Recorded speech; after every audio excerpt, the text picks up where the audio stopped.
আজকে আপনাদেরকে এত মজার একটা রান্নার রেসিপি দেখাবো, খাবেন আর আঙ্গুল চাটবেন। কিন্তু আমার কথা হলো, যদি ভিডিও ভালো লাগে তাহলে অবশ্যই শেয়ার করবেন। শেয়ার করে কিন্তু কমেন্টে বলে দিবেন যে ভাই আমি শেয়ার করেছি। তো এখানে আমি এখন লেবুর রস দিয়ে দিলাম। লেবুর রস অবশ্যই প্রথমে দিয়ে দিবেন, তাহলে মাছের থেকে যে একটা গন্ধ থাকে সেটা একটু কমে যাবে। তারপর এখানে গার্লিক পেস্ট ব্যবহার করছি, রসুনের পেস্ট, সেটা দিয়ে দিবেন। তারপর এখানে পরিমাণ মতো লবণ অ্যাড করে নেবেন। তারপর আপনি ঝাল খেতে পছন্দ করলে লাল মরিচের গুঁড়া এবং কালো গোলমরিচের গুঁড়া দিয়ে দিবেন। দিয়ে ভালোভাবে এটাকে মিক্স করে নেবেন। তারপর এটাকে আমি ক্রিস্পি করে, যেহেতু ফ্রাই করব, এখানে এক পিস ডিম ব্যবহার করব। এক পিস ডিম দিয়ে আমি আবারও মেখে নিলাম। এটাকে মেখে তারপর আমাকে ম্যারিনেট করতে হবে। এরপর আমি এখানে ব্যবহার করব ফুড কালার। ফুড কালারটা যদি আপনি নাও করেন কোনো সমস্যা নাই, এটা অপশনাল। ঠিক আছে, ফুড কালারে কোনো খাবারের টেস্ট হয় না। এরপর এখানে কর্নফ্লাওয়ার ব্যবহার করছি, আপনি চাইলে কিন্তু চাউলের গুঁড়াও দিতে পারেন। তো যাই হোক, এটা দিয়ে দিলাম যাতে ক্রিস্পি হয়, একটু বেশি করে ব্যবহার করা হয়েছে।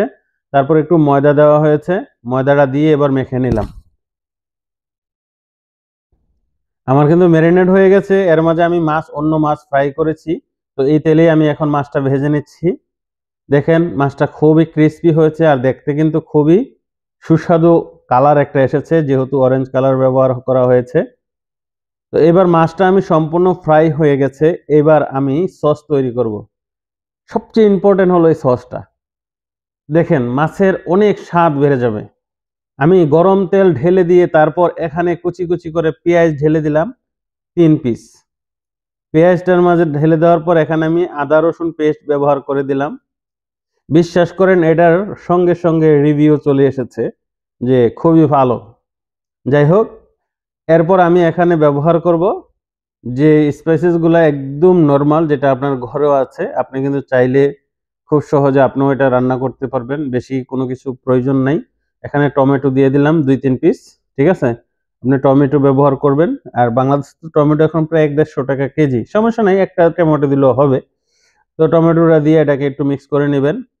তো অবশ্যই হালকা পানি অ্যাড করে দিবেন। আমি অল্প পানি অ্যাড করে দিয়েছি, পানিটা আমি দেখাতে স্কিপ হয়ে গেছে। তারপর এখানে মরিচের গুঁড়া আমি পরিমাণ মতো ব্যবহার করেছি, যতটুকু ঝাল পছন্দ করেন।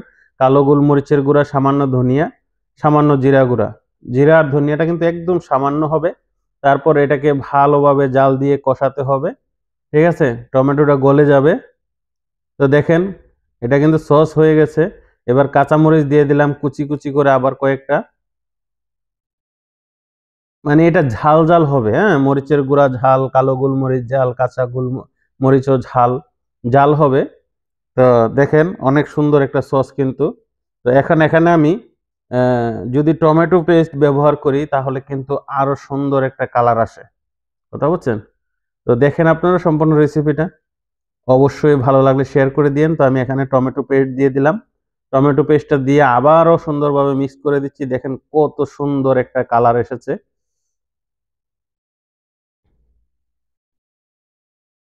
দেখেন কি সুন্দর একটা কালার এসেছে। যাই হোক, যেরকম কালার তেরকম সুস্বাদু হয়েছে। এবার আমি এটা এখানে আপনাদেরকে দেখাচ্ছি, হালকা পানি দিতে হবে। পানিটা গরম পানি, ঠিক আছে। তো পানিটা দিয়ে দিলাম। এরপর এখানে আমি হালকা ধনিয়া পাতা অ্যাড করে দেব বলক ওঠার পর। ধনিয়া পাতা দিয়ে দিলাম অল্প, দিয়ে আবার মিক্স করে দিলাম। এবার আমি ফিশ ফ্রাইগুলা ঢেলে দেব। দেখেন মাশাল্লাহ। এভাবে কিন্তু আপনি যে কোনো মাছ রান্না করে একবার খেয়ে দেখতে পারেন। ঠিক আছে, ইনশাল্লাহ খুবই সুস্বাদু হবে আর দেখতেও আকর্ষণীয় হবে। দেখেন রান্না কি করবেন, শুধু টেনশন করেন, তাই না? দেখেন মাছটা রেডি হয়ে গেল। তো উপরে হালকা ধনিয়া পাতা দিয়ে দিলাম। আপনি ধনিয়া পাতা পছন্দ না করলে এড়িয়ে চলতে পারেন। রান্নাটা কিন্তু হয়ে গেছে।